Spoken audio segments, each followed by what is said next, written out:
It was a beautiful home, single family up here in Oakville. They put it up for 1.99 million, right? It sold in 16 days for 1.960, so almost 2 million bucks.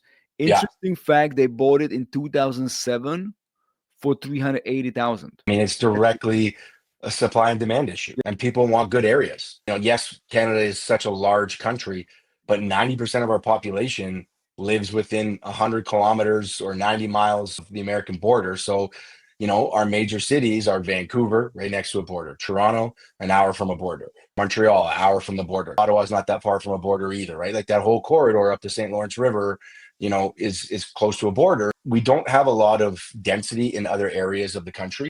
I think this is where all the industry is. There's been a lot of developers in my network or people trying to get into developing, and they're going to these small towns because the cost of the land and the acquisition is so small, and they can build these things. But at the end of the day, if you don't have jobs, people aren't going to live there, I mean, there's so right? many cities in China. They ghost towns, right? They build all these cities, and nobody lives there because there's no jobs. There's no reason for people to live there. Exactly. And now, listen, I think that there's an argument that's starting that people work from home and make money online and do all these different things. And still, like the companies who own office space or lease office space, they're calling people back to the office. So whether it's 1 or 2 or 3 days a week, they want to be somewhat close to it, Mhm. right?